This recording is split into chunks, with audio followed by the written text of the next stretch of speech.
May kayon padasen, iti na imas, ken sweet strawberry products, ijay, Mel, Pasalubong Center, ada iti, special strawberry preserve, special strawberry jam, fresh strawberries, fresh strawberry salad, ken adapay iti pure red wines, bugnay and cherry, made in Bauco Mountain Province. Mel, Pasalubong Center, Sangwanan, welcome to Strawberry Farm, KM6, Laterinad, Benguet, ijay lang last gate of Benguet State University. Mabalin pa'y nga agpa-deliver. Ag-text when tumawag lang 0938-627-9392. Ken 0956-419-7704. Mel, Pasalubong Center. Hey, madalas ka bang pagod dahil sa trabaho? Baka naman wala ka ng oras para sa labing-labing kay Mrs. Bakit di mo subukan ang Toro Capsule? Ito ay natural.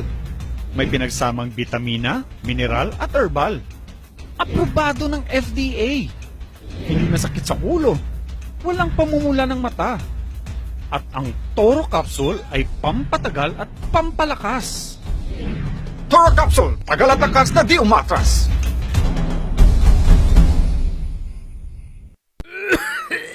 Dad, may RoboCuff tayo.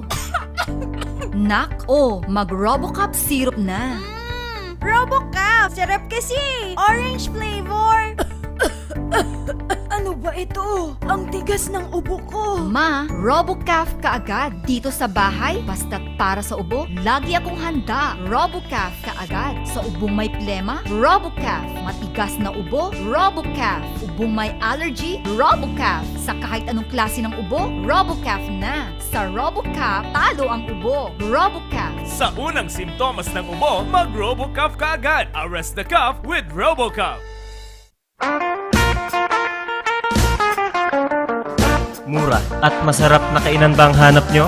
Yayain ang barkada at tara na sa Kanyao Cafe and Restaurant. Siguradong busog kayo sa mga masasarap na putahe dito. Swak sa bulsa at papatok sa mga panlasa nyo. Meron silang kiniing pesto, pork Mongolian, pork chop, chicken teriyaki, congee at tikman nyo din ang kanilang special pansit batil patong. Kanyao Cafe and Restaurant. Meron din silang iba't ibang klase ng wines tulad ng bugnay wine, mango wine, dragon fruit wine at marami pang iba. Pasyalan sila sa number 120 El de Luzon Building, San Roque, Baguio City. Malapit lamang sila sa Lourdes Grotto. Kanyao Cafe and Restaurant. Pwedeng dine-in, take-out at delivery. Para sa inyong deliveries, text o tawagan 0929-224-5160. Bisitahin din ang kanilang Facebook page.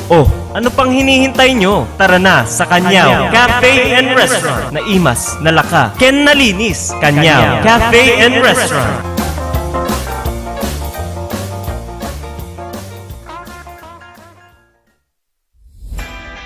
Nalaka, nga magatang ba ti masapul mo? Tara na sa Kurirang Enterprises. Dito matatagpuan ang kalidad, matibay at abot kayang presyo. Araw-araw ba namang sale dito sa Kurirang Enterprises? Meron silang cabinets, mga salamin, mga pang-opisinang upuan, tables, at marami pang iba. Kaya naman pag may nagtanong kung saan ang punta mo, sa Kurirang Enterprises. Meron din silang blankets, kitchenwares, speaker sets, at sports machines na pampaseksit pampaganda. Kaya naman kaibigan, tara na sa Kurirang Enterprises. Matatagpuan sa Abanao Street at Nagilian Road. Kaya naman kaibigan, sama-sama nating sabihin, Kurirang Enterprises. Sa panahon ngayon, dumadami na ang reasons to be stressed. Humihirap ang trabaho at lumalaki ang challenges. Kaya importante ang chill. Na kayang sabayan ang stress mo. Embassy Whiskey. Its smooth, oaky flavor helps you unwind after a long day. Kaya relax, slow down, and chill muna tayo. Embassy Whiskey. Yan, Kakailans, maraming salamat po sa lagi niyong pagsuporta naman sa ating programa. Pero eto muna, iba muna ako, Miss Jen. Yung ating panahon ngayon, kung napansin mo, pabago-bago yan. Iniisip ko lang, ano bang sikreto ni Kapitan Peter Wasing? Bakit sobrang aktibo ka? Madali lang yung ating sekreto naman yan, ano? Katulad ng ating Pau de Arco Herbal Capsule. Yan yung lagi nating iniinom naman para at least mapanatili natin yung ating magandang kalusugan.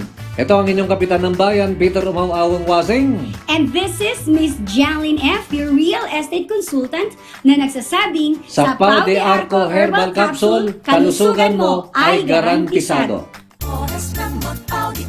Mahalagang paalala, ang Aldrich Pau de Arco Capsule ay hindi gamot at hindi pwedeng gamitin panggamot sa anumang uri.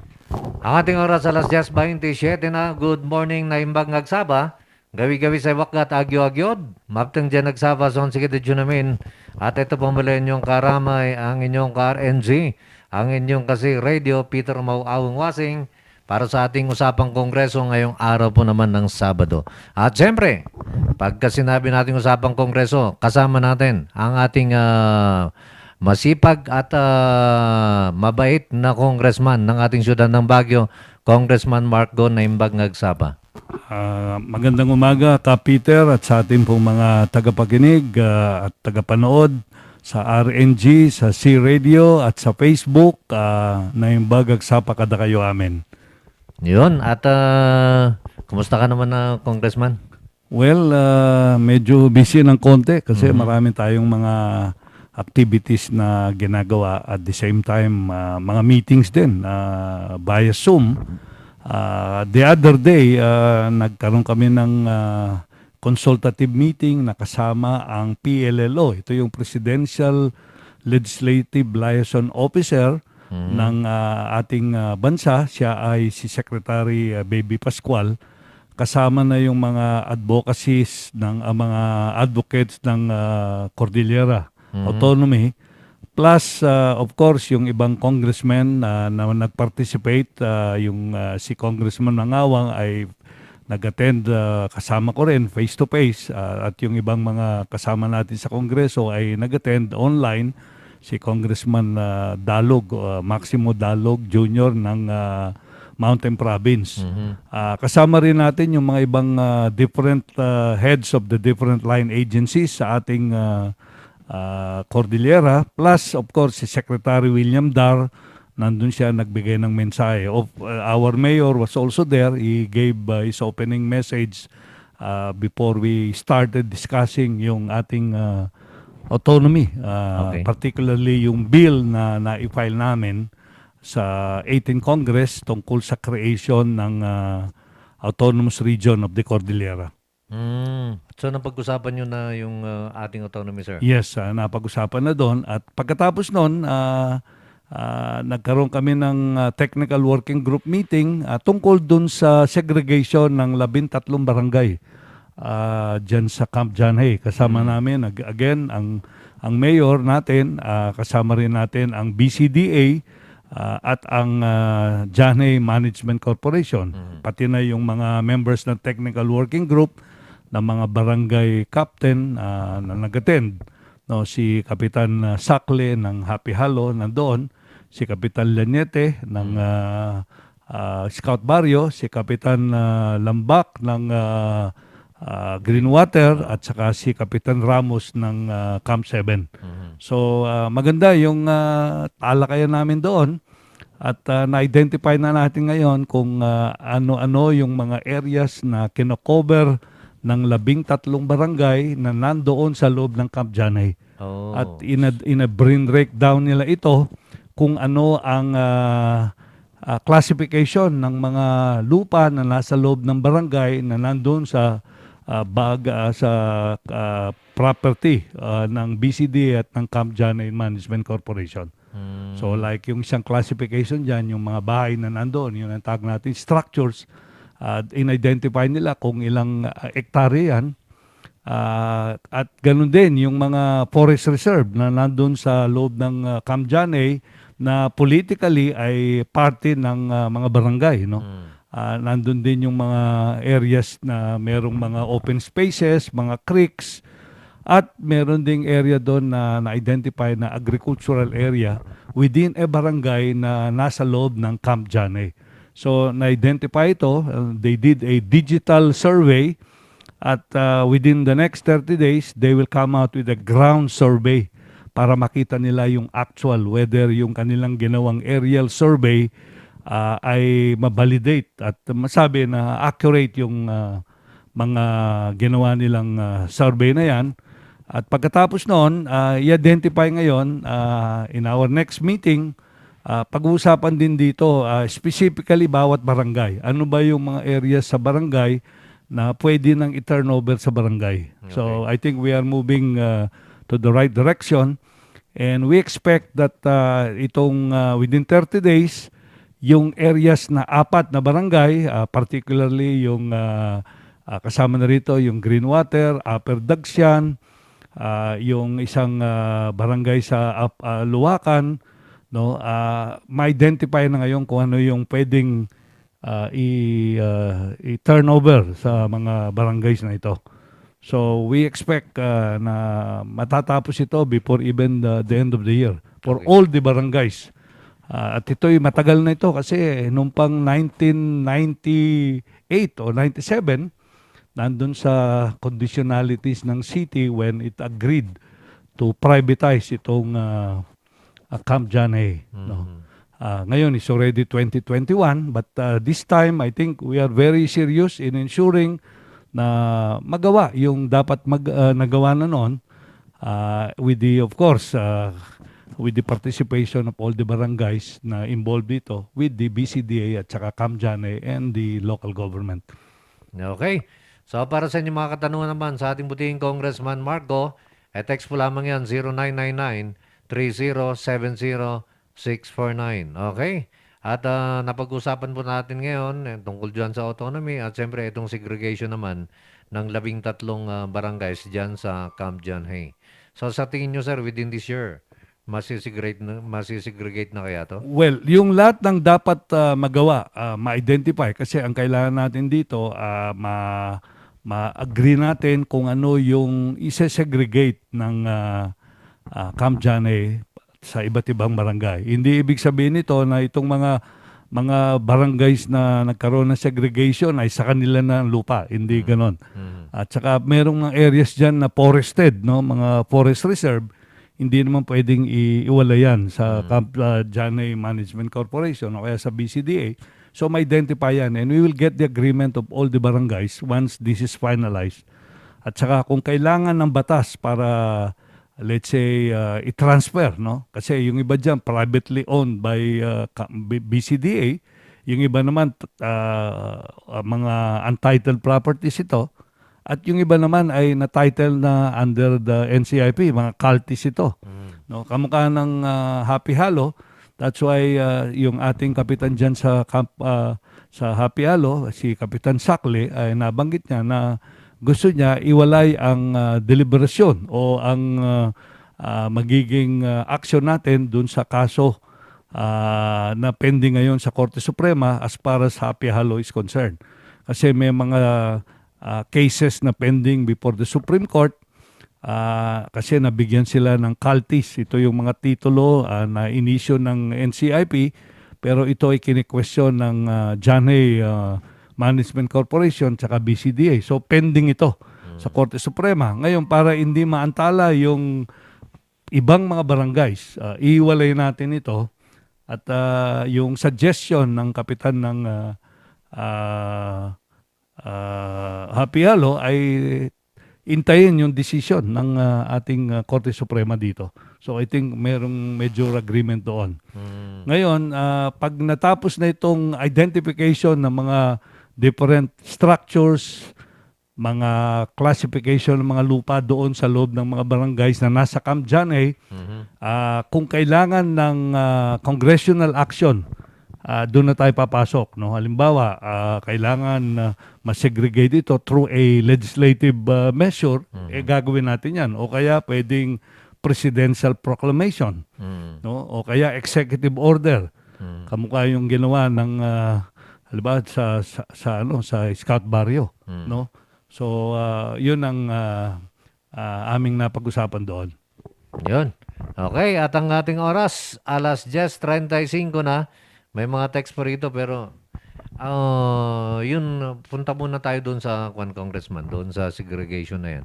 Kapag yan ay na-segregate na at napunta na doon sa barangay na nakakasakop, di siyempre magiging libre na yung lupa na yan.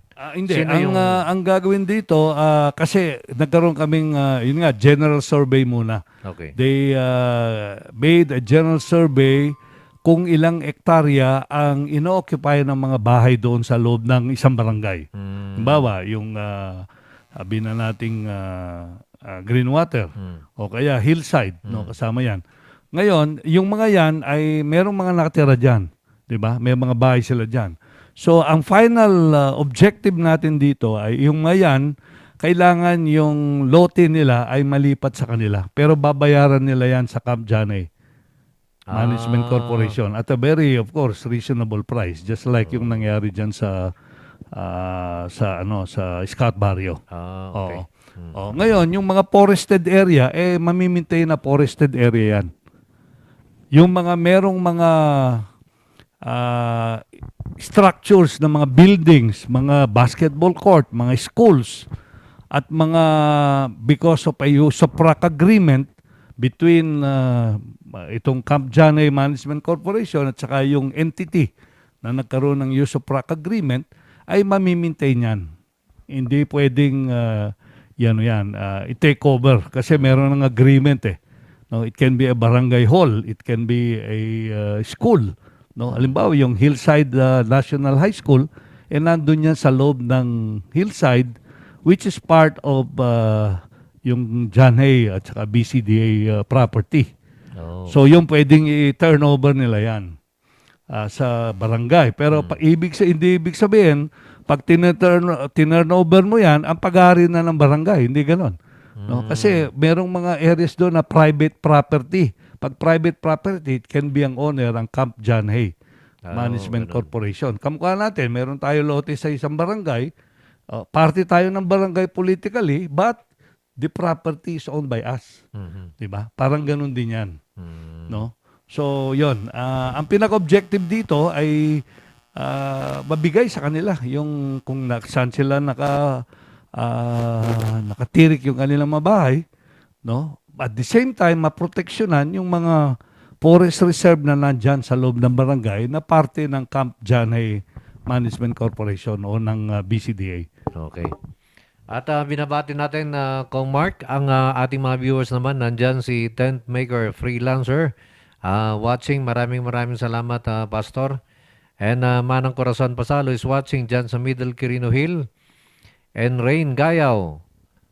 Good morning Idol Cap, Idol Mark, go watching here at Tinok Ifugao. Wow, layo nun ha. Pero magandang umaga sa mga tagapakinig natin at tagapanood.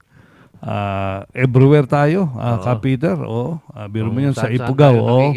Yeah, meron pa tayo sa La Union yan, sa Pangasinan. Ilocos also. Yan. Okay, so kung ano man yung mga gusto niyo itanong kay Congressman, ito po, text po lamang 0999-3070-649. Yan.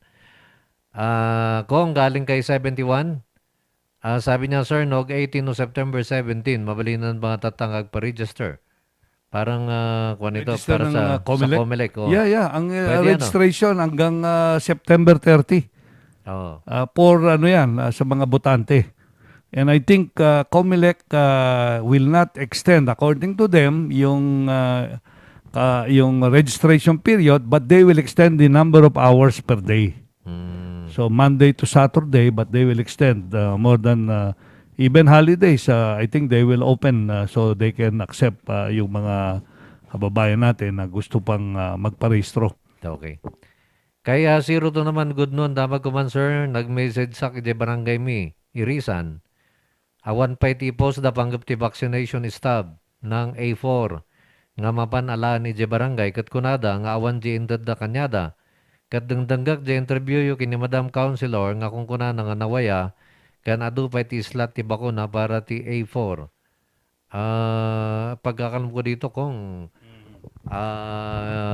Next week, baka next week magkakaroon ng mga bakuna ulit. At saka nagkaroon ng bakuna ng A4 nung nakarang araw. Nakarang araw.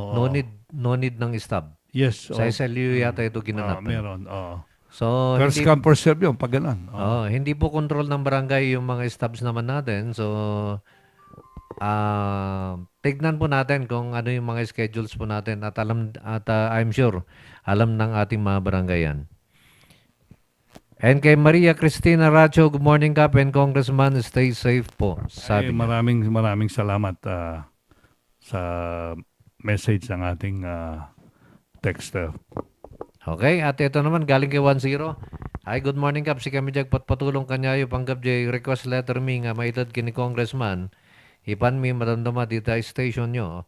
Meron daw silang ginawang sulat at idadalhin kanya lang doon sa kabila sa radio. At pagka natanggap ko, i-forward ko na lang. O kaya, dalhin nila diretso sa office natin. Para Di hindi kaya, na sila- dalhin sa opisina Sa mismo. City Hall, sa Monday. Oo. And kay Zero to naman, good morning Kap and Kong. Magka-lades na po ang anak ko, naka-enroll na. Kaso mabigat po ang tuition. Kahit nasa abroad po si Mrs. ay mabigat pa rin po kasi di naman kalakihan ang sahod namin. Ano ang pwedeng gawin Kong? Pwede ba kami lumapit sa inyo?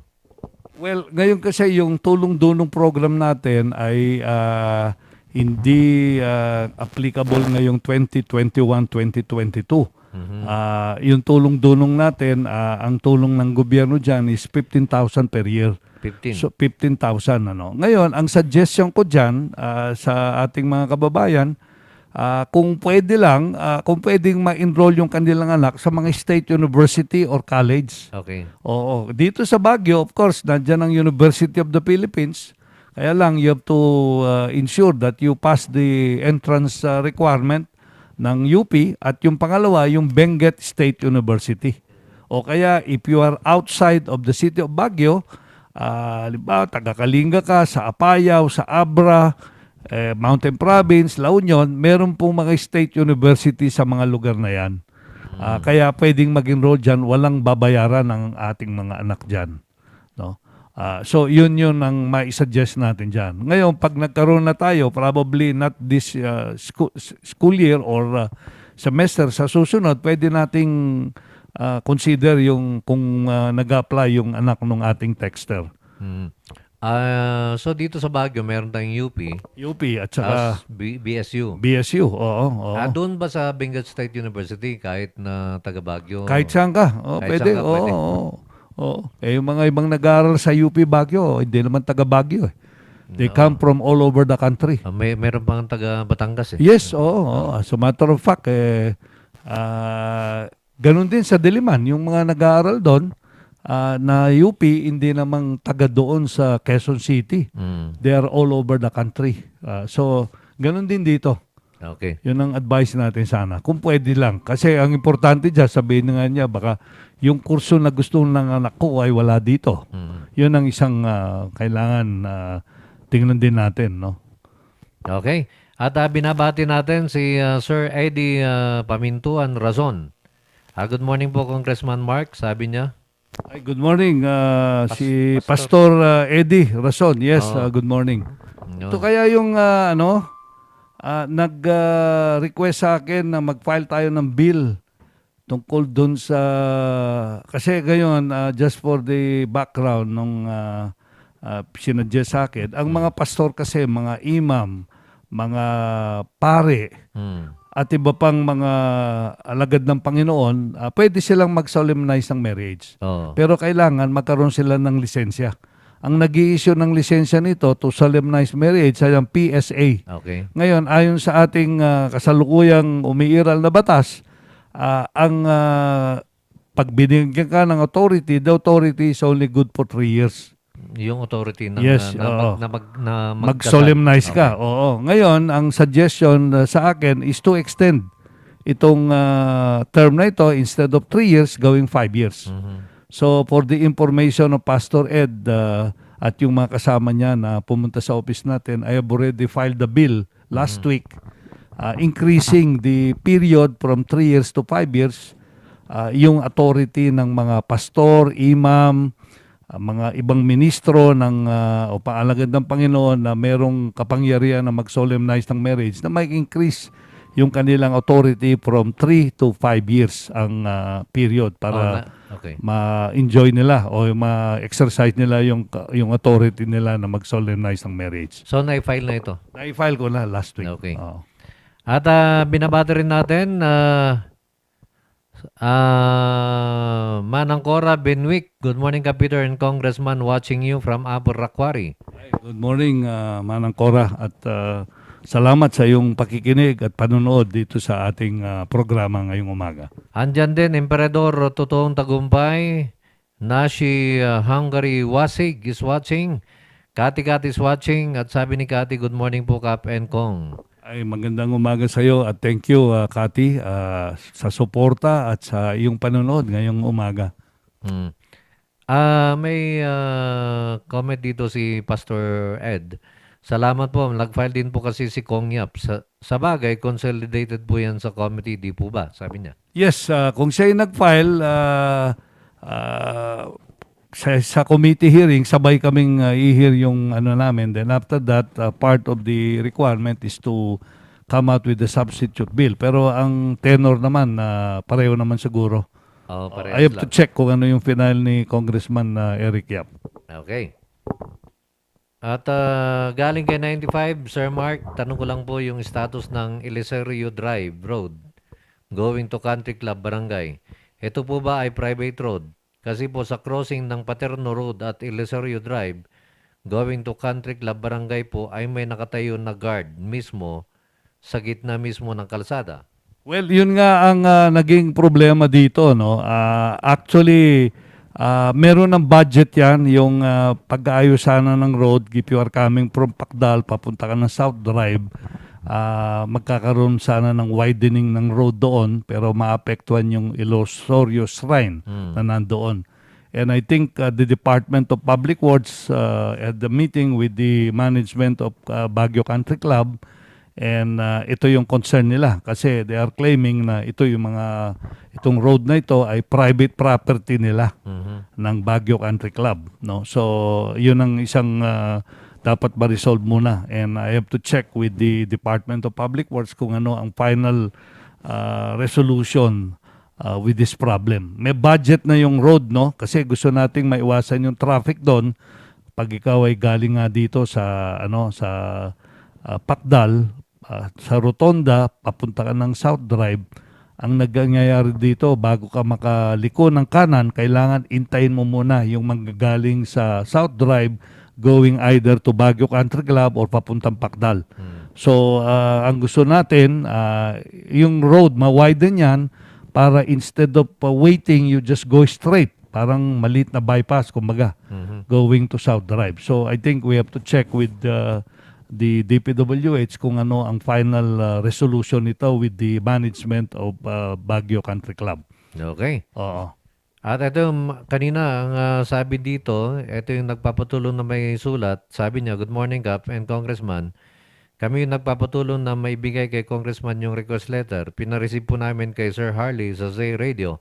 Sana po makabot kay Congressman. Salamat, Kap, and God bless. Forward ko na lang kay ito kay Mel. Sige. Oo. No. Sige, tayo forward natin sa opisina po naman ng ating puting Congressman. At galing naman kay Toryong. Sabi niya, good morning, Adol Kap at Apugo. Tanong, okay lang regarding sa pasahod kasi bakit yung minimum wage sa Baguio at Manila difference? Bakit yung bilihin mura ba yung Baguio kaysa Manila? Hindi. Well, ganito po yun. Sige, yung difference daw. Paano ba nangyari ito? No? Nung po kasing una, bago yung Regional Wage Board na naitayo, ang kapangyarihan para mag-determine ng minimum wage sa yung Kongreso. Pero nung pong, I think 80s yan, nagpasa ang Kongreso ng, ito yung batas, Republic Act 6727. Okay. O itong Wage Rationalization Act. Na kung saan ibinigay ang kapangyarihan sa mga regional wage and tripartite board ng iba't ibang mga regions. Itong RTPW, no? Ito yung Regional Wages and Productivity Board, no? So ito ngayon, ang nagdidetermine ng minimum wage sa bawat region ay yung wage board na tinatawag. Ngayon, ang basis nila dito, tinitingnan nila yung capacity to pay ng mga employer at saka yung to come out yung magiging living wage para sa mga nagtatrabaho. Okay. At saka yung economic condition ng bawat region. Ang assessment ng region natin compared sa Manila, ang living condition dito o yung gastusin dito sa Cordillera mas mababa compared ikaw ay nasa Manila. No, kaya mas mataas. Ang minimum wage sa Manila is more than 500 pesos eh. 527 pesos. Sa atin? Sa atin is 350. Okay. Okay. Pero dito sa ating lungsod, kahit na ang minimum wage ay 350 pesos, maraming mga kumpanya rito na nagbabayad ng more than 350 pesos. Kasi kung hindi sila magbabayad ng higher, hindi magtatrabaho yung tao sa kanila. Halimbawa, sa mga construction companies, Okay. they pay more because nobody will work for you if you are only paying 350 pesos. But there are some companies dito, mga malilit na kumpanya o malilit na tindahan, mga restaurants, ang talagang binibigay na sweldo ay 350 pesos. Okay. Ito ba ay ayon sa ating batas? Yun ay ayon sa ating batas kasi ang minimum wage, kung ikaw ay hindi binabayaran ng minimum wage, you can raise an issue against your employer o sa kumpanya na hindi nagbabayad ng minimum.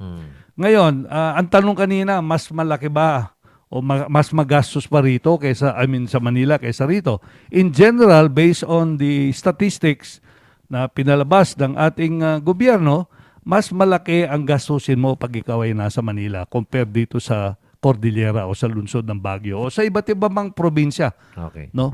Yun ang ano doon. Ngayon, siguro ang kailangan natin gawin, pwede natin kausapin ang Regional Tripartite Wages and Productivity Board na i-review yung sweldo natin ngayon dito sa CAR at ipakita natin na kailangan dagdagan nila ito. Yung sahod dito. Yung sahod dito. Para makapag-cope up yung ating mga employees. No? Pero in the same manner, dahil dito sa ganitong sitwasyon, ang negosyo rito sa ating lungsod, just like in other places, medyo mahirap.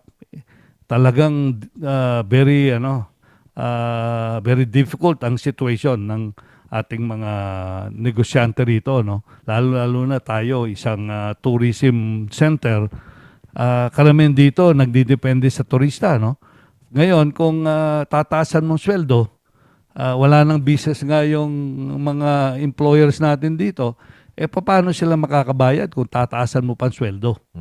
So, yun ang dilema. Kaya itong wages board, ang ginagawa nila rito, binabalance nila yung kapakanan ng mga employees at saka yung kapabilidad ng mga employers.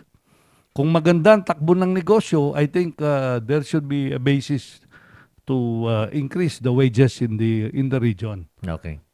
At meron din akong experience sa congressman na ako naman natira din sa Maynila noon.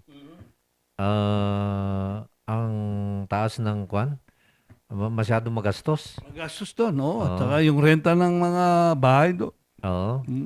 Mataas pati yung nila, yung mga city services. City services. Tapos yung pag-commute mo pa lang. Kung ikaw Pag-commute pa lang. Oo, samantalang dito pwede pa tayong maglakad, no? Oo Mas naman, maganda dito rito. Biglang tingin parang mahal dito compared doon. But in general, if you look at the basket of goods and services, mas mahal doon kesa dito. Kasi ang tinitingnan mo sa inflation, hindi lang isang produkto. Limbawa, sabi na hindi, lahat ng mga binibili naman natin dito ay nanggagaling sa Manila. Totoo yun. Pero pag tiningnan mo yung basket, merong kanin dyan, merong gulay, merong isda, kuryente, tubig. Kasama yan sa pagdetermine ng inflation yung presyo. Ay, no? yun ngang repolyo dito na 10 piso, 100 doon Yun nga, yung of course. 'Di ba? Oo. Mahal doon in general, no. But merong mga items na mura doon kaysa dito. Meron naman gano'n. Oo. Yung karamihan ng mura doon sa mga dry goods naman. Yun. Pero hindi naman kasi nasama lahat yung mga items na yan pag-determine ng inflation Pero mas maganda pa rin dito sa atin. Kahit na ang sahod ay 350, mas nabibinat natin yun. Kaysa yung sasahod ka ng 500 plus, pero nasa Manila ka, mas mahirap i-budget. Yeah, mas mahirap doon. Oo. Dito, tumingin ka lang sa likod ng bahay mo, meron na sayote, di ba? Oo. I still remember nung ako estudyante rito, Peter, nag-cross and roll ako from Manila. Nag-aral ako sa UP Manila kasi one summer nag-aral ako dito sa UP Baguio in 1973. O biro mo yan, 73. Nakatira kami noon sa ni bahay ni dating mayor ng Baguio, si Mayor Bugnosen, no? Nakatira kami, nag-uupa kami doon. Doon sa likod ng bahay nila, ang daming sayote. Ay, may sayote. Oo. Okay. Bili ka ng 1 kilong manok tapos tinola mo yan. Maraming sayote doon. Di ba? So, in general, mas mura ang natin dito. Yung ating buhay dito mas maganda. Oo, mas maganda. Libre tayo sa aircon dito. Oo. Kay Rain Gaya, pa-shoutout po kay Ifugao Congressman po. Sige, sino ba ang congressman ng Ifugao, sir? Si Elias, si Solomon, Congressman Solomon Chongalaw. Okay. Sa Ifugao. Ano bang gusto kaya niya kay Congressman? Hindi, nag-comment lang si Rain Gaya kasi nandun siya. Okay. Sige. Pa-shoutout. Oo, sige. So, kinukumusta ko na rin si Congressman Sol Chongalaw ng Ifugao. Okay. Oo. At kay Joan Pinas, good morning po Kapin, Sir Congressman. How about po yung mga nag-rant sa TDP for school year 2020-2021 and waiting for NOA? Hindi ko alam to.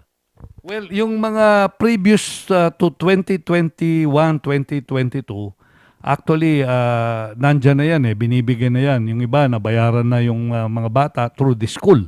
No, binayad kasi yung tulong-dunong program, ang perang yan ay hindi binabayad diretso sa bata. Kung siya ay naka-enroll sa isang college dito sa Baguio, ang CHED will pay directly to the school in behalf of the student. So, halimbawa, 15 per semester kasi 7,500. So, kung halimbawa, ang total tuition fee niya is 15,000, the student will only pay 7,500. The rest will be paid by the Commission on Higher Education. Ganun yun. So, yung 2021, kasama rin pa yan kung yung anak niya ay nasama before, no? Kasi yung mga nagsimula ng 2018, 2019, hanggang sila'y makatapos, no? Yung 2021 lang, wala munang bago, 21 to 22 school year. Okay, at may karagdagan naman na... Sandali, yung tumawag na yan, sabi niya, kung 2020, 2021 siya at nag-apply siya, pwedeng siyang tumawag dun sa opisina natin at ma-check natin. Sir, ano yung TDP? Tulong-dunong program. Okay. Tulong-dunong program. Waiting for NOA. Ano yung NOA? Notice siguro yan. Notice of... Eligibility siguro yan. Parang ganun. Okay. So, tumawag siya sa office natin. O di kaya notice of approval. Yes, oo. Actually, ano na yan kahapon I was in the office at we were discussing ang kasing sinabit natin for 2020, 2021 ay more than 700 no? And we received already confirmation from CHED that almost half of that have been already paid to the different colleges and universities dito sa Baguio. Okay. So, pwedeng tumawag ka, Joanne, sa opisina ni Congressman. I think it's 434 3423. 3423. Yes. Okay. 424-3423. Yun, kabisado nyo na, sir. Oo nga, nakabisado ko na oo. At sabi ni Pastor Ed, Association of Baguio Benguet Solemnizing Officers, thank you, sir. Sabi niya, in case hindi po ma-approve extension ng license namin, paki-refile po nyo sa next Congress. Yes, definitely. Pastor Ed, don't worry, we'll handle this. And I think it's a very reasonable bill in terms of the extension ng yung authority nila from 3 to 5 years. It's also beneficial to the PSA. Oo naman. Oo, kasi para ma-unclog din yung mga pumupunta sa Parang yung ginawa sa driver's license. Yeah, driver's license, 5 years. Passport, 10 years. Na yun. Di ba? Kasi masyadong maiksi yung 3 taon. Author din tayo sa mga bills na yon. Yung sa driver's license. Driver's license, saka sa, sa passport. Okay. Yun. Yung mga ganun, sir. Napakasimpleng mga batas yan, pero nakakatulong. It is part of, ito nga, yung ease of doing business. No?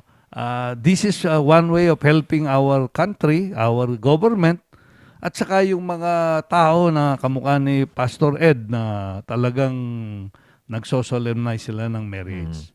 Gano'n ba katagal, sir, ang pagka ikaw ay nag-file ng bill? Gano'n ba katagal ito bago ito maaprobahan? Maswerte ka na kung ma-approve yan in 1 year's time. Ay, gano'n? Oo, hindi basta-basta kasi yan. Kasi ang problema mo rito, Kapita, hindi lang problema, kundi part of the process ito. Ma-approve sa House, pupunta pa sa Senate.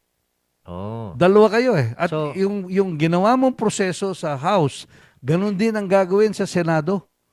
Yun yung nagtatagal. Yun ang isa sa mga nagtatagal yan. Kasi kung isa lang ang body, sa ibang bansa kasi yung kanilang gobyerno ay parliamentary, isa lang, unicameral. Tayo kasi, bicameral tayo. Dalawa eh. So, approve sa House, pwedeng hindi ma-approve sa Senate? Pwede. O kaya, they will just archive it. Hindi mo natatalakayin kasi hindi priority nung kanilang yung legislature doon. Okay. Oo. So maganda rin pala na may komunikasyon kayo din. Yes, sa mga kaya nga senador. ang ginagawa natin, Kapiter, actually ngayon, I have more than 50 bills in the Senate. Okay. 50 bills na na-approve sa House. And I shepherd all these bills. Yung mga personal bills ko siguro na i-file ko, more than 10 na nasa Senado na eh. No? So, yung mga ibang bills doon, because I am the chairman of the Committee on Higher and Technical Education, I brought on 40 bills on creating state universities and colleges all over the country. Ngayon, last 2 weeks ago, 6 ang na-approve na maging batas. 2 weeks ago. 2 weeks ago. Na-approve sa Senado. In-approve na ng Presidente. Pinirma na niya. Okay. In-approve na Senate, then after that, it goes to the President. No? Kung walang conflict yung version namin at saka yung version na Senate. Okay. Actually, ang proseso niyan, hindi naman napakasimple yan, but kailangan yung mga committees, very important yan eh, na mabilis ang talakayan dyan. Ako kasi chairman ako ng Committee on Higher and Technical Education, almost every week nagmi-meeting kami at talagang mabilis yung aking committee with my committee secretariat para i-process kagad yung mga bills na yan. Hindi lang kasi na tatalakayin ninyo, kailangan meron kang committee report. Gagawin yon. Ipapaliwanag kung bakit naging ganun yung bill na na-file. No? Tapos, pagdidebate yan sa plenaryo yan. So, mahabang proseso. Pero, pasalamat ka kung ma-approve yung bill mo within 1 year's time. Ibig sabihin, mabilis na yun? Mabilis na yun. Oo. Okay. Oo. So, yung upo nyo ng 3 taon, so within that period, sa loob ng 3 taon, doon pa lang siguro na aprubahan yung mga bills. Hindi naman. Meron tayong mga bills na within 1 year's time na approve. Na-approve. Oo. So, meron pa tayong pero titingnan mo ngayon. Kasi ako meron akong chart sa office ko eh. Lahat ng bills na pinafile ko, may chart yan. Na first reading na ba? Second reading na ba? Third reading na ba? Anong committee ngayon nandoon itong mga bills na ito? Ilan na ba yung sa Senado? Sino ba ang umawak ng mga bills natin na nasa Senado? So, pag labor yan, at saka tungkol sa education, si Senator Joel Villanueva. Okay. Pag local government, ang umawak niyan ay si Senator Francis Tolentino. Kamukha nung bill ko, revising the Charter of Baguio. Yung Bliss Development Authority. Yung autonomy will be the Committee on Local Government. Pag naman sa labor, ang labor committee doon, ang umawak dyan, si Senator Joel Villanueva. So ito, sir, kapag napunta sa mga committee sa Senado, nakipag-dialogue din kayo Yes, doon? oo. Tinatawag din kami. Halimbawa, nung diniscuss natin, yung Committee on Basic Education, kasi meron akong 2 bills doon tungkol sa making hillside at saka yung Port del Pilar high schools to independent high school, separated from the mother school, itong Baguio City High School. Ang umawak niya si Senator Win Gatchalian. Oh. Oo. Sa Public Works naman, may bill ako dyan, sa yung Cannon Road, ang umawak naman dyan ay ang ating pambansang kamao, si Senator Pacquiao. Oo. Nasa Amerika siya ngayon. Bukas Bukas may laban siya. may laban siya. O kailangan manood tayo dyan at let's pray for his victory. Pagdasal natin dahil yung kanyang victory ng Oh Pilipino. my God. Is doing a good job for our country. Huwag na nating haluan ng politika. Oo nga, wala Yung muna. Pagkatapos pagiging na lang. boksero Oo. niya. Pagkatapos na lang ang politika. Oo. Sa ngayon, wag muna nating guluhin si Senator Manny Pacquiao Oo. at wag na nating politikahin yung Yeah. kanyang laban dahil ito po naman dignity Of the country. for the country. Yan. Oo, yun po. Kaya pagdasal natin siya at naway manalo dito sa labang ito. Okay. At sabi ni Ray na mura ang benta ng mga dry goods sa Manila pero mahal ang gulay at karne sa Maynila, sabi niya. Yes, definitely. Oo. Ayan.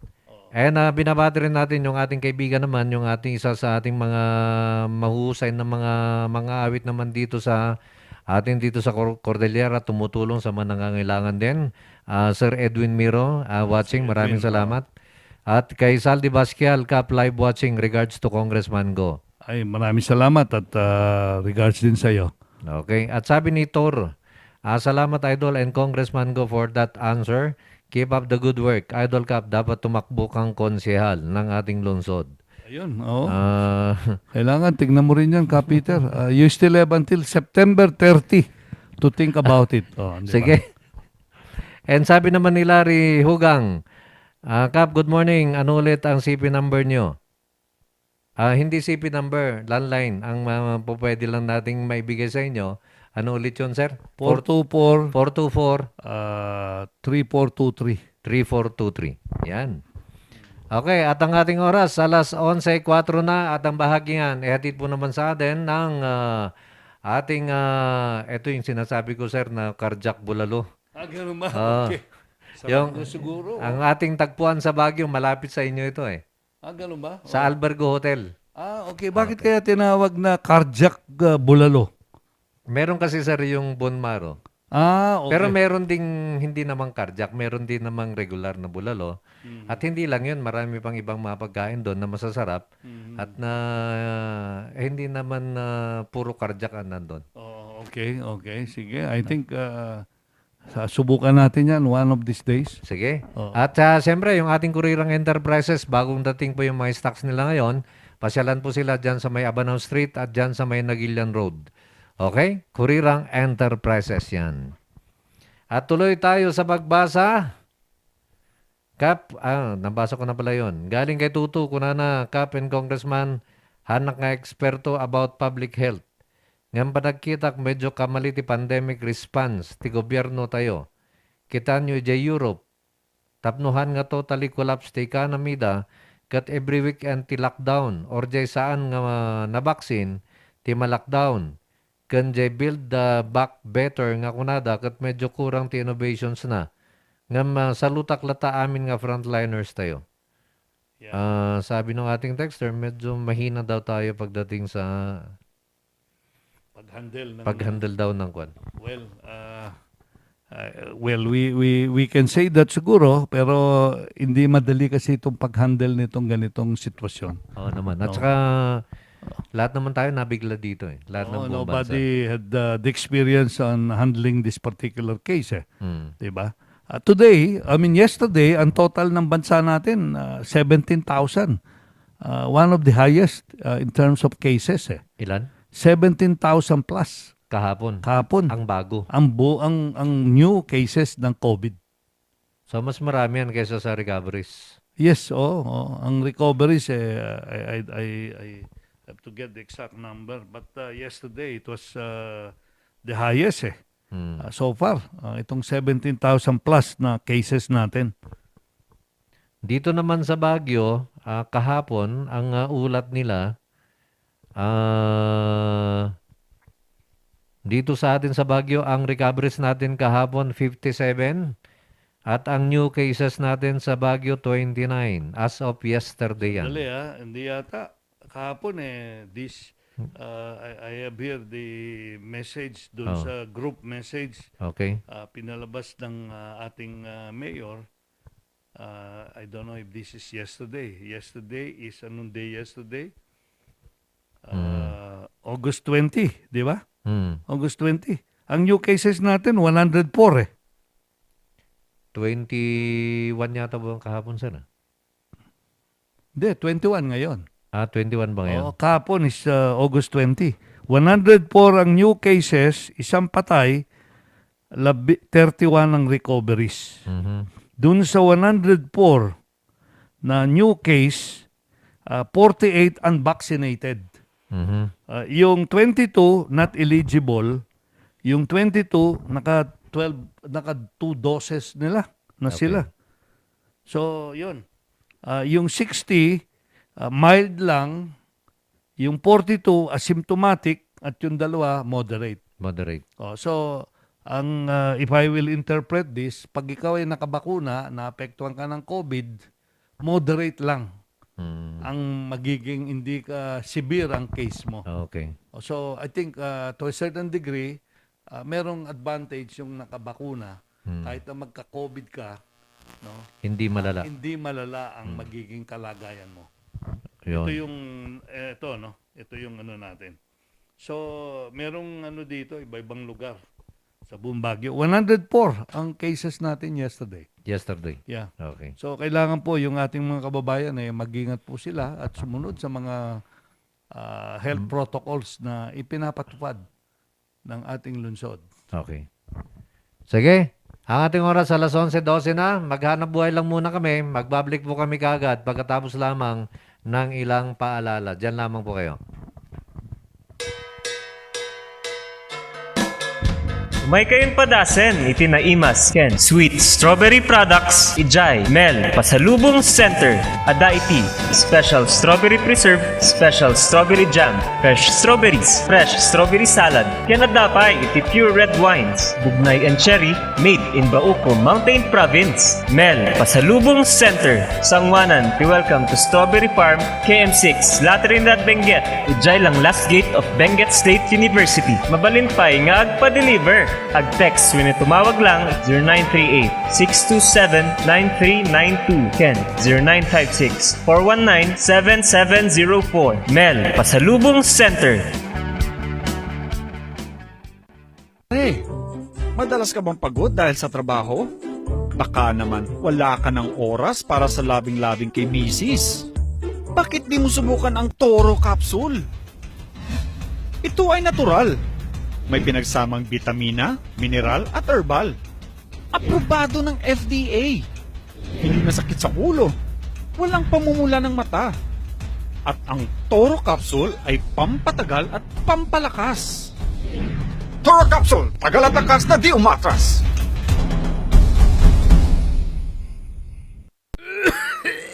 Dad, may RoboCaf tayo. Nak, mag-RoboCaf syrup na. RoboCaf! Sarap kasi! Orange flavor!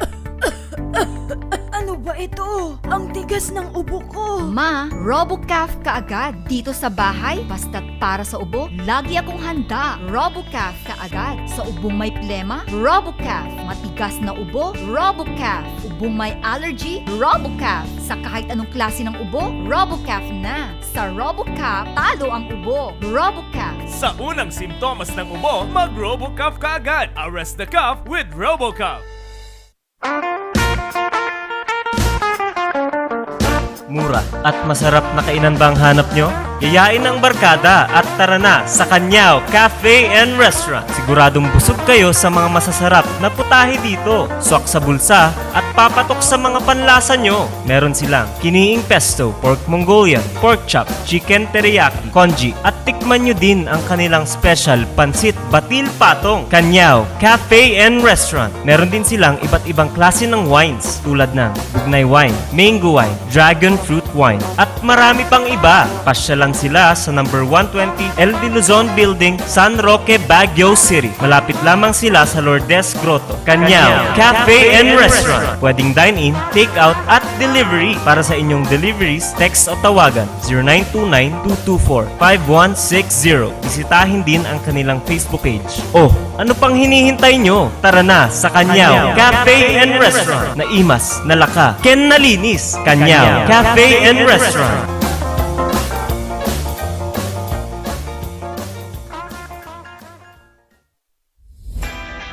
Nalaka, nga magatang ba ti masapul mo?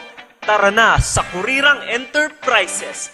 Dito matatagpuan ang kalidad, matibay at abot kayang presyo. Araw-araw ba namang sale dito sa Kurirang Enterprises?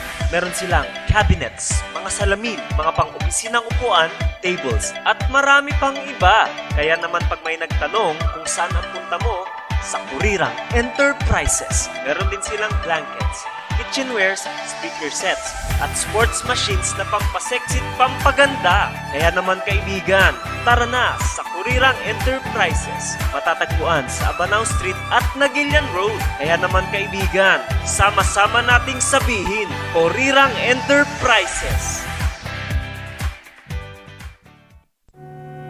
Sa panahon ngayon, dumadami na ang reasons to be stressed. Humihirap ang trabaho at lumalaki ang challenges. Kaya importante ang chill. Na kayang sabayan ang stress mo. Embassy Whiskey. Its smooth, oaky flavor helps you unwind after a long day. Kaya relax, slow down, and chill muna tayo. Embassy Whiskey. Yan, Kakailans, maraming salamat po sa lagi niyong pagsuporta naman sa ating programa. Pero eto muna, iba muna ako, Miss Jen. Yung ating panahon ngayon, kung napansin mo, pabago-bago yan. Iniisip ko lang, ano bang sikreto ni Kapitan Peter Wasing? Bakit sobrang aktibo ka? Madali lang yung ating sekreto naman yan, ano? Katulad ng ating Paudiarco Herbal Capsule. Yan yung lagi nating iniinom naman para at least mapanatili natin yung ating magandang kalusugan. Ito ang inyong kapitan ng bayan, Peter Umawawang Wasing. And this is Miss Jailyn F., your real estate consultant, na nagsasabing, Sa Pau de Arco Herbal Capsule, kalusugan mo ay garantisado. Mahalagang paalala, ang Aldrich Pau de Arco Capsule ay hindi gamot at hindi pwedeng gamitin panggamot sa anumang uri. Ang ating oras alas 11:18 na at kayo pa rin nakikinig, nanonood naman ng ating usapang kongreso dito lang sa RNG Luzon at siyempre napapakinggan sa ating 98.7 Z Radio. Kasama pa rin natin ang ating butihing congressman ng ating syudad, Congressman Marco. Okay, sir, dako tayo sa ating mga kababayan kung saan yung kanilang mga text na basahin natin. Yes, sige. Kay 28 naman, Congressman, pwede ba kami ulit makalapit sa iyo para sa pang-maintenance ko? Matagal na po kasi nahinto ang maintenance ko at sa ngayon, naka-bed rest na po ako at nahirapan na ako sa nararamdaman ko. Sabi ng doktor ko, kailangan daw diretso gamot ko dahil delikado na daw pag mahinto. Pero nagkukumboy lang ang asawa ko. So, Well, nanay ito. ang suggestion natin, yung kung sino man ang kasama niya sa bahay, kung di man siya makalakad, papuntahin dun sa opisina natin. Dalhin yung medical abstract niya at yung reseta ng gamot para matulungan natin yung ating kababayan na nag-text sa'yo. Oo. Kailangan na kasi siguro high blood siya, di ba? Kasi maintenance eh. At sa aking pagkakaintindi, sir, natulungan nyo na siya at humihinga ulit ng tulong. Yeah, sige. Yung ang pumunta yung kasama niya sa bahay at dalhin yung medical abstract at saka yung reseta ng gamot. At from there, bibigyan natin siya ng tulong. Okay. Either we papuntayin natin sa BGH at doon kumuha ng gamot with our guarantee letter kung ano man ang maitulong natin sa kanya in terms of amount. Okay. Tapos gagamitin niya ito para makakuha ng gamot. Galing naman kay 83 Kap, adangat ating makabalubal na ni Apo Marco into no election. Sapay kumatawan. Ngam no dakat abakan ng tukumamanan no asin numan na kita. Well, ako na siguro sasagot. Sa ngayon, wala pa akong nababalitaan. Sa mayor lahat yung nababalitaan ko. Oo nga, well, Sa sana mayor ganun na nga. lahat ang nagplaplano eh. Oo. wala pa akong nasagap na balita na may interesado sa pagiging congressman. Yeah, kung bibigyan tayo ulit ng pagkakataon na matapos natin itong termino natin. Ang palagay ko naman, sir, sabihin okay ko, na yan, kayang-kayang tapusin niya. Yeah. Basta ang importante, sir, gusto niyo magsilbi sa amin. Yes, of course, kaya tayo nandito para ipagpatuloy natin yung ating ginagawa na pagtulong sa ating mga kababayan at yung paggawa ng mga batas na makakatulong din sa ating bayan. Hindi lamang dito sa Baguio, kundi sa buong Pilipinas. At sana, ang inyong kalusugan, Yes, so of course, araw-araw, Peter, tayo ay naglalakad, nag-exercise tayo, at least magkaroon tayo ng 7,000 na steps kasi meron akong monitoring dyan nandito sa cellphone ko. Masiguro natin na everyday meron tayong 7,000 na steps. Yun, Which is about 7,000. Yeah, which is about Everyday yun. everyday yun, between 5 to 6 kilometers yun. Saan yung ginagamit yun? Well, saan kayo? iba-ibang lugar doon sa pinupuntahan natin na areas dito, mga open space dito sa Baguio. At kasama na din doon yung tinitingnan natin kung anong mga sitwasyon sa mga areas na yan. Habang kayo naglalakad. Habang tayo naglalakad at kaya nga maganda yung ano natin kasi nakikita natin yung actual situation ng ating lungsod also. So, doing exercises, the same time finding out what can be done para dito sa ating lungsod. At galing naman kay 633, hello Kapin Congressman, ask ko po sana kung may update na sa tupad. Salamat po sa sagot. Well, Sa tupad, sir. yung mga nag-apply ngayon, we will have the tupad probably next month. Next month? Next month, Okay, doon sa mga gustong humabol, pwede pa ba, sir? Pwedeng umabol, basta hindi pa sila nagtupad before. So, paano gagawin, sir? Pumunta sa opisina, kaya tumawag muna doon sa office natin, isubmit yung request nila, kung meron silang request, yung konting resume nila para makita natin kung saan silang barangay at yung ID nila. Ayun lang naman Okay. Then we will schedule this. We are now working on our pangilang batch na ito. 1, 2, 3. Tatlong batch na ito. The first batch was more than 5,000. The second batch was more than less than 2,000. So itong susunod na batch na ito, mga more than 1,000 to. But we have started already. Yung hindi nakuha before, dahil yung pondo ay kulang, ito ngayon ang pinaprocess natin. Okay. So, sa lahat ng mga gustong humabol pa sa ating tupad naman, na courtesy of ating buting congressman, pasyalan na lang ang opisina, sir, o di kaya tawagan. Yes, at the same time, kailangan hindi pa sila nagtupad ng mga nakaraang buwan. No? Wala pa silang nakuha ang tupad? Yes. Okay. So, paano kung yung nakakuha sila ng ibang ayuda, sir? Well, okay lang yun. Basta't hindi lang tupad. Basta't hindi lang tupad. Okay. So, sa lahat ng mga nagte-text sa amin sa mga nakaraan, paki-follow up na lamang po sa ating congressman's office. Kasi po, baka naman may mga text kayo na hindi ko naman na-submit, no? So, pasyalan na lang po ang opisina ni Congressman Marco o di kaya tawagan sa kanilang telepono 3423. 3423. Yes. Yan. And, hello Kap and Kong. Oy, tapos na pala yun. Good morning mga sir. Sa amin niya, almost 2 years ang pandemic. Amok exhausted ti health workers. Anyang iti makunayo iti nag-adu nga issue ti DOH. Kitaan da baka ag-mutiny ti health workers no mabad trip da. Yeah, I think yun nga ang actually ngayon nagko-conduct ng investigation hindi lamang House of Representatives pati na ang Senado tungkol sa budget ng Department of Health. But I think efforts are being done to ensure na maproteksyonan yung mga health workers natin at mabigay yung benepisyo na dapat nilang tanggapin. No, yun. Plus, of course, yung pinaka-importante rito sa ating mamamayan na maituloy yung pagbabakuna sa lahat. Okay. Yun ang pinaka-importante. Every now and then, maraming dumarating na bakuna na galing sa ibang bansa. Yung iba, donation yan. Yung iba naman, binili ng ating gobyerno. So, yun ang ano natin dyan. Okay.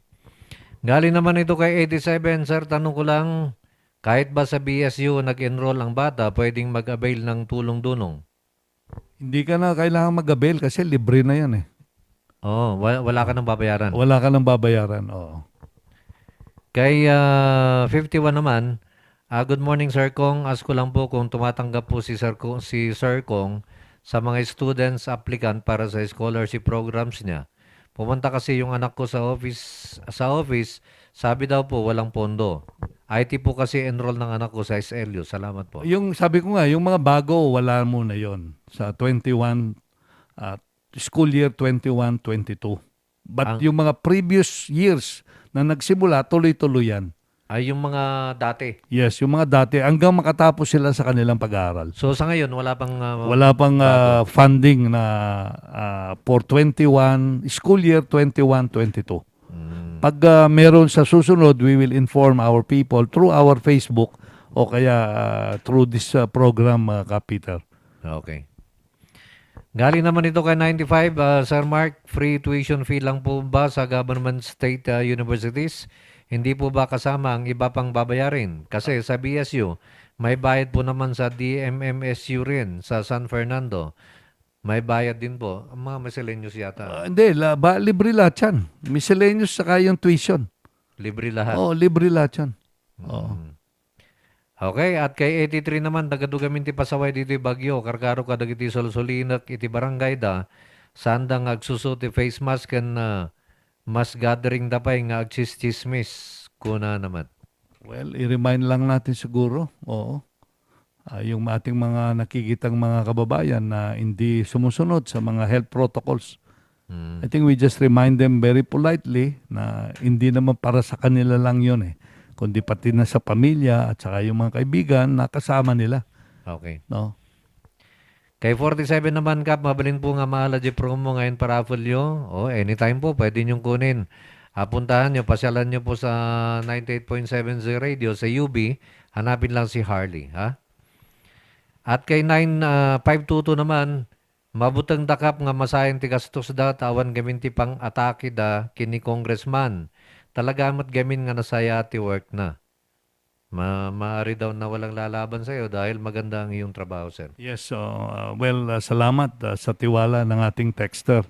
Ipagpapatuloy natin yung ating magandang gawain para sa ating mga kababayan dito sa lungsod ng Baguio at para sa Baguio itself, no? Marami tayong mga proyekto rito na ipinapatupad sa pamagitan ng mga programs ng DSWD.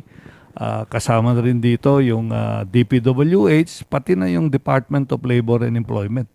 No? So ito yung mga ahensya talaga na tumutulong, and we see to it that they are given the funding for that so that they can execute yung mga programs para sa ating mga kababayan dito sa lungsod at sa buong bansa, no? At ito, galing kay Tour, Cap and Congressman, regarding sa sinabi ng texter na mahinang response ng team natin regarding pandemic, suggestion ko lang is dapat mandatory yung QR code kasi mabilis mag-trace kung may nag-positive. Effective dito, New Zealand.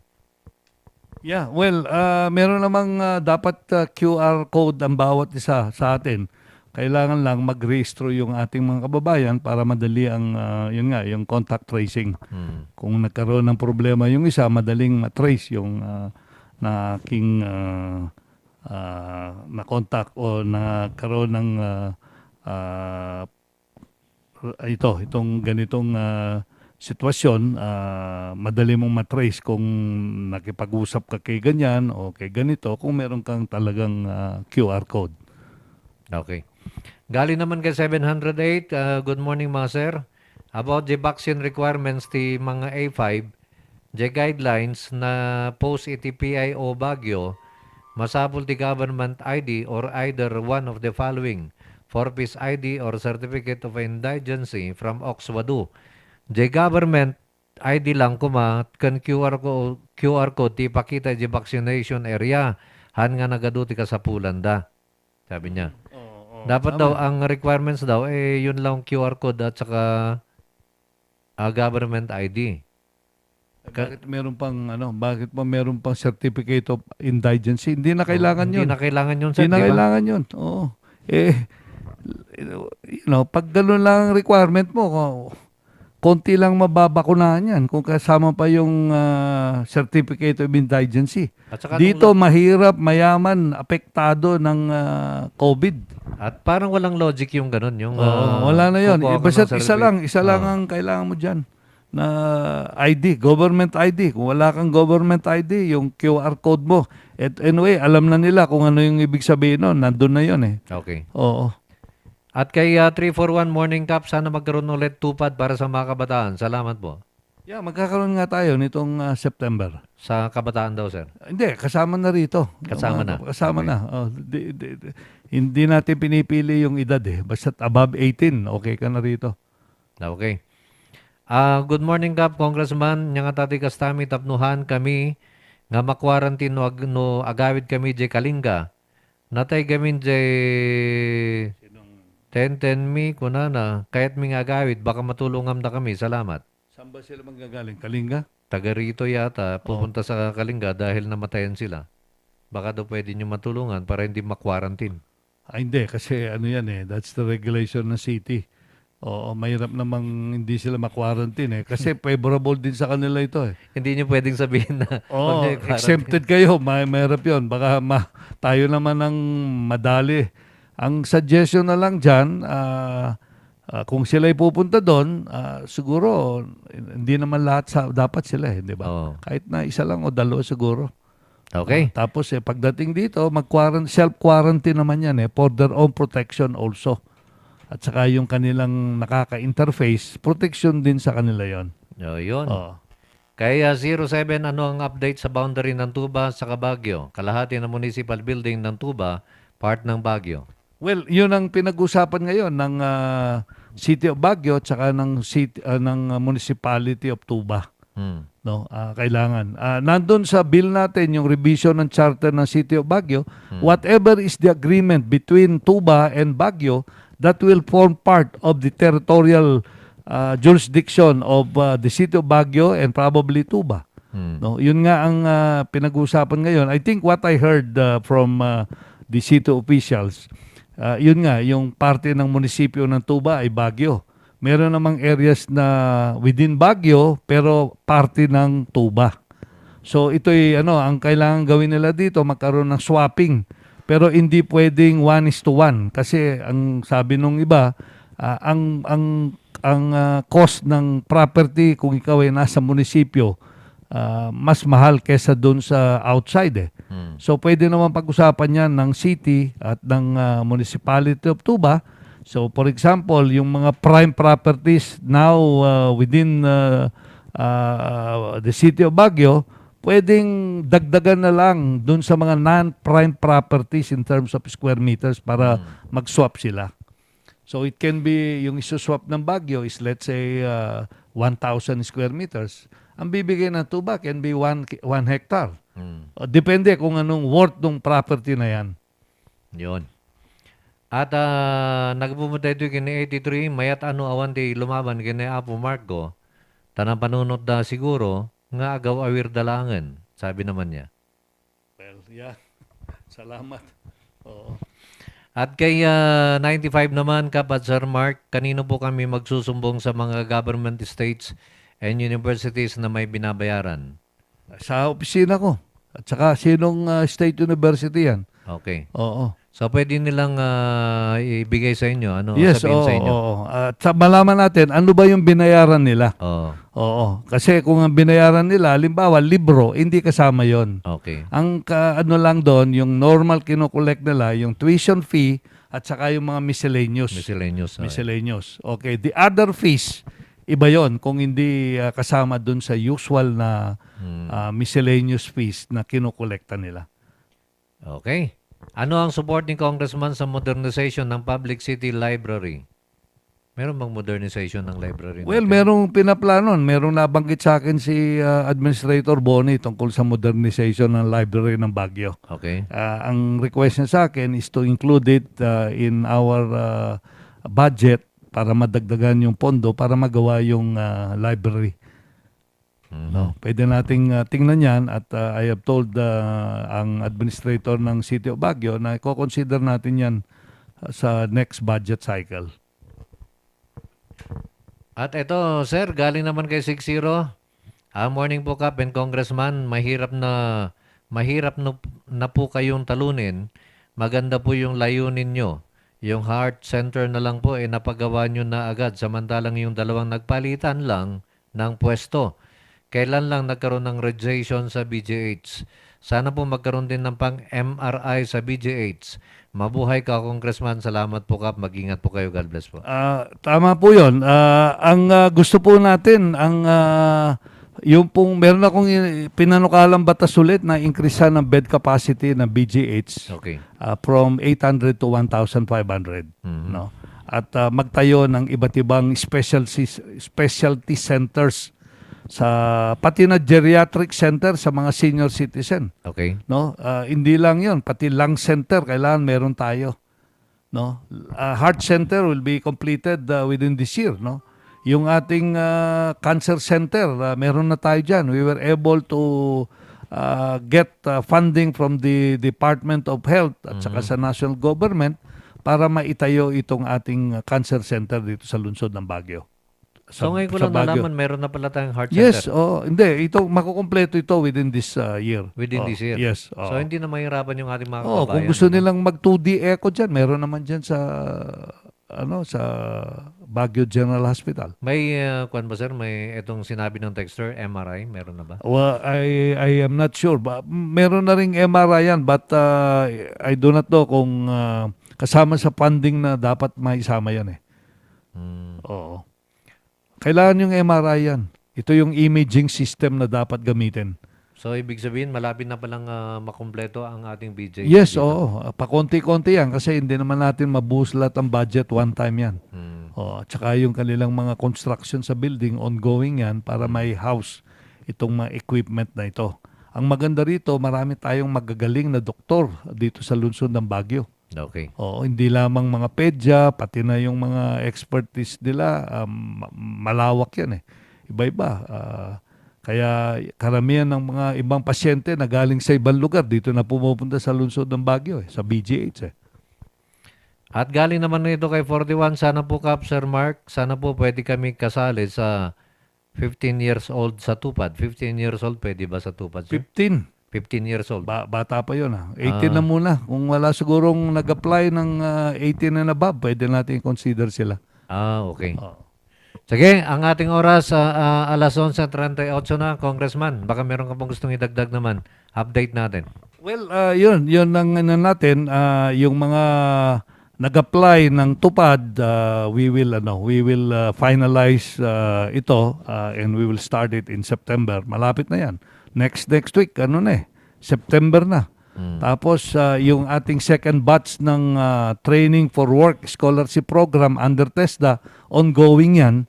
Second batch yon. Yung first batch, tapos na yon. Maraming mga estudyante rin na nakatapos na doon. More than 200 or 300 na nakatapos na. Susunod natin, almost the same number.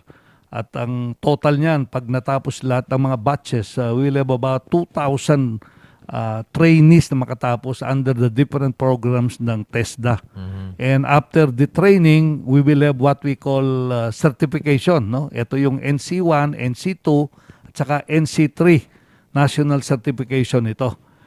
Ito ay magiging kasama nung kanilang pag-aaral yung assessment. At pag sila yung nabigyan ng NC1, NC2 na certification, ito yung gagamitin nila pag nag-apply sila. Hindi lamang dito sa ating bansa, kundi sa ibang bansa. Mabilis kang makakuha ng trabaho pag ikaw ay certified by TESDA under itong NC1, NC2, or NC3. Yun. Kay 07, ito pa. Basahin ko lang. Sige. Congressman, kasama ba si Kap sa lineup nyo sa 2020? Well, hindi pa. Sagutin mo yan. Ikaw sasagot niyan. Hindi ko masyadong... Pag-isipan mo nating mabuti, ano? At baka naman mas kuwan ako rito sa ating programa trabaho ngayon, sa ating programa ngayon. Palagay ko mas magandang nandito na lang ako. At pero pwede mo namang gawin yan kung ikaw ay counselor eh. Tignan natin, Di sir. ba? You still have until September 30. At sir, nabanggit nyo na rin yan September 30. Panawagan po sa ating mga kababayan doon sa hindi pa nakarehistro at doon sa mga gustong mag-transfer ng kanilang rehistro, ang ating pong COMELEC hanggang magtatanggap po yan ng mga registration hanggang September 30. 30. So, wag nyo nang hintayin yung September 30. Oo. Dapat pwede na kayong dapat ngayon pa lang mag-rehistro na. Yes, yung pong gusto mag-rehistro para po konti lang ang oras ninyo pag kayo nasa opisina ng COMELEC, i-download lang po ninyo dun sa kanilang website yung form ng pagre-rehistro. Yung merong form doon, ipilapan na ninyo at pagdating nyo sa COMELEC, meron kasing biometric na iano rito, Okay. kukunin yung data. So, mas mabilis o yun. Kung i-fill up na ninyo, pirmahan na ninyo, at doon, pagdating nyo doon, sasabit na lang yan at may konting picture taking na gagawin. So, again, Peter, maraming salamat. Meron pa ba tayong tanong Basahin dyan? ko lang itong dalawa, sir, na Sige. umabol. Sige. Sayang din naman yung effort nilang Sige, nag-text. tama. Oh. Kay 41, congressman nga managtulong, concern lang po doon sa mga taxi, Lampung, Kaslaburangan. Sa mga taxi drivers daw ng mga mahahaba ang buhok, sana wag magpagupit po kayo. Well, yeah, siguro maganda po suggestion yan. Yeah. O baka naman kaya hindi nagpapagupit, baka kasi ayaw nilang masyadong may contact. Di ba? Kasi, pero pwede lang ano yan, schedule siguro. Okay na. O, yun na sila lang ang customer. Sila lang. Oo. Kay 43 naman, may babayaran po ba sa TESDA, Congressman? Thank you. Wala kayong babayaran po doon, libre po ito. Itong mga training na binibigay ng TESDA, napakadami po mga training nito. Okay. Dito po sa atin, mga 24 training programs ang ino-offer ng TESDA sa atin. Ito po ay libre kasi po ang ating pong opisina ay nagkaroon ng tulong ng national government para i-allocate po natin ito sa ating mga kababayan dito sa lungsod ng Baguio. Okay. At panawagan muli, Sir Mark, sa mga nagte-text po sa amin tungkol po dito sa tupad, lalo yung mga nag-text ng mga nakaraan, baka po hindi ko naisama yung inyong mga pangalan, pakipuntahan na lamang po ang ating opisina ng ating congressman sa City Hall. At kung wala man si Congressman Marco, nandun naman si Mel Sidano. At sabihin nyo na lang na ito po ay narinig ninyo sa ating programa, ito sa ating usapang kongreso. Sir Mark? Yeah, at saka yung number, review ko, baka mali yung naibigay ko. Sige. Pareho pa rin, 434. Okay, ito ang tawagan yung telepono. The same yung kanina, 434-3423. 434.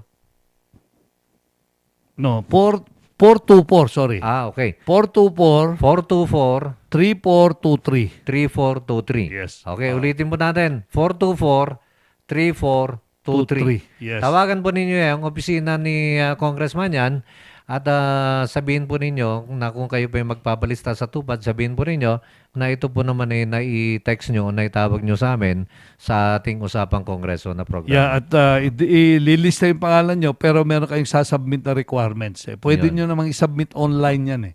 Pwedeng online. Pwedeng online. Pero mas maganda kung meron silang time pero wag lang magsabay-sabay na pumunta dun sa opisina natin. Okay. Kasi maliit yung opisina natin eh. Pero yung mga tao doon, malalaki ang mga puso. Okay. Ayos. Hindi lang malaki dahil may tachycardia or what eh. Oo, yun lang. Nandun kami para magsilbi sa ating mga kababayan. Ayun. Sir Mark, baka meron kang gustong batiin? Well, lahat po ng mga nakikinig at nakinig, maraming salamat po sa inyo. Sana po ang ating Panginoon Diyos ay pagpatuloy ang kanyang pagbendisyon sa atin at lahat po sana tayo ay manatiling malakas, malusog at iwasan natin na tayo ay magka-COVID sa pamagitan po ng pagsunod sa mga health protocols na ipinapatupad ng ating gobyerno. So again po, maraming salamat po sa lahat po ng mga tagapakinig at nanood dito po sa programang Usapang Kongreso sa Usapang Legal. So thank you very much, Peter, at mabuhay po ang ating pong mga kababayan dito po sa lungsod ng Baguio. Maraming salamat din, Congressman Marco. Mabuhay po kayo. Kanya lang may pahabol. May babayaran ba sa TESDA kung driver's course para makakuha ng driver's license? Ang alam ko, wala eh. Hindi, kung ikaw ay Driving. kukuha ng driver's license, may babayaran ka. Pero yung training na kinoconduct through our office ng TESDA, wala kang Walang babayaran babayaran. doon. Yun. Meron ka pang allowance dito eh. Oh, May allowance. Lahat ng mga TESDA trainees, may allowance. may allowance na 160 pesos per day up to the duration ng training. So, mayroon silang pamasahe. Meron silang pamasaya. Tapos meron pa Pangmerienda. silang PPEs na allowance na 500 pesos. Per month? Oo, per month. Hindi, one time yon, one time. One time. Okay, tapos meron din silang internet connectivity fee na babigay sa kanila, 500 pesos. Oh, Oo. okay. So, yun yung yun ang nila. So, again, maraming salamat po. Pagpalain po tayo ng ating Panginoon Diyos. Sa lahat po ng mga nakibahagi sa ating programang Usapang Kongreso sa Usapang Legal, maraming salamat. Sa lahat ng mga nag-text, sa lahat ng mga nag-comment, maraming sa inyong salamat po sa inyong lahat. Happy weekend mga karadyo, mga ka-RNG Luzon. Diyos tiyag ngina, kadatay amin, apada-pada.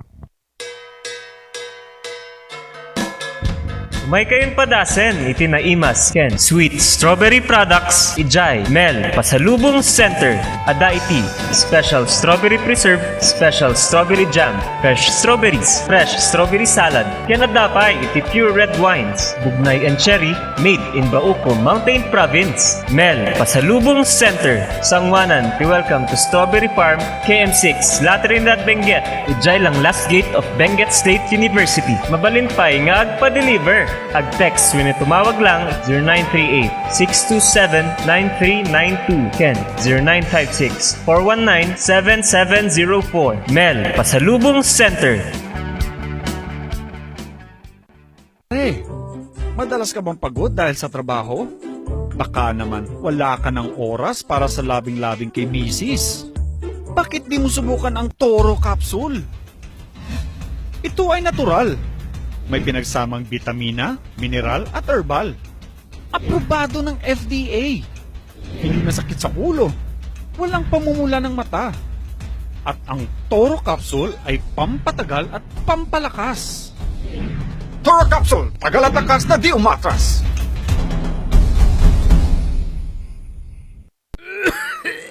Dad, may RoboCaf tayo. Nak, mag-RoboCaf syrup na.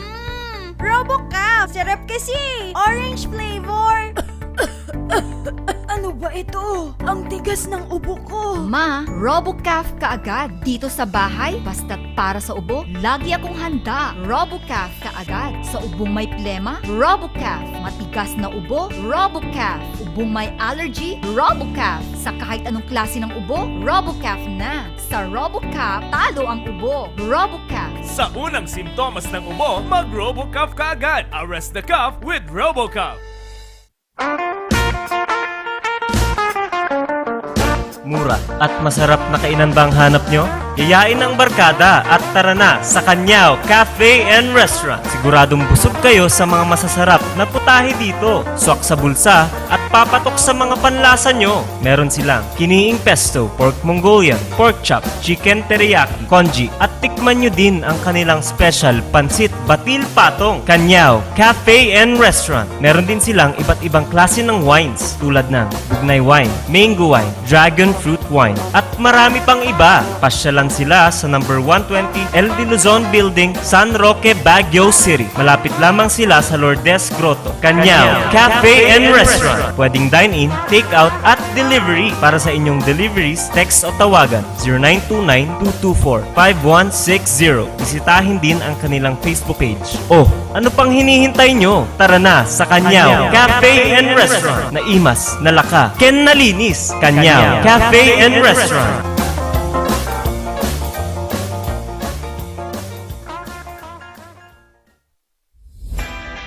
Nalaka, nga magatang ba ti masapul mo? Tara na sa Kurirang Enterprises. Dito matatagpuan ang kalidad, matibay at abot kayang presyo. Araw-araw ba namang sale dito sa Kurirang Enterprises?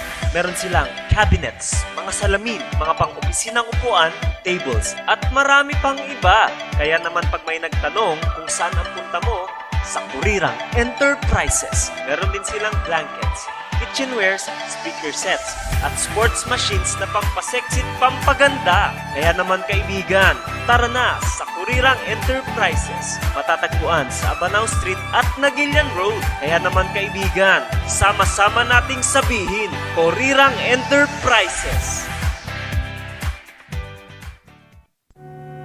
Sa panahon ngayon, dumadami na ang reasons to be stressed.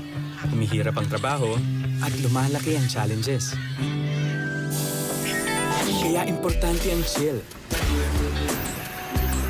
Na kayang sabayan ang stress mo. Embassy Whiskey. Its smooth, oaky flavor helps you unwind after a long day. Kaya relax, slow down, and chill muna tayo. Embassy Whiskey.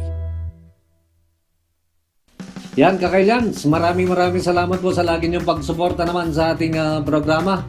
Pero eto muna, iba muna ako, Miss Jen. Yung ating panahon ngayon, kung napansin mo, pabago-bago yan. Iniisip ko lang, ano bang sikreto ni Kapitan Peter Wasing? Bakit sobrang aktibo ka? Madali lang yung ating sekreto naman yan, ano? Katulad ng ating Paudiarco Herbal Capsule. Yan yung lagi nating iniinom naman para at least mapanatili natin yung ating magandang kalusugan. Ito ang inyong kapitan ng bayan, Peter Umau-Awang Wasing. And this is Miss Jaline F., your real estate consultant na nagsasabing Sa Pau de Arco Herbal Capsule, kalusugan mo ay garantisado. Mahalagang paalala, ang Aldrich Pau de Arco Capsule ay hindi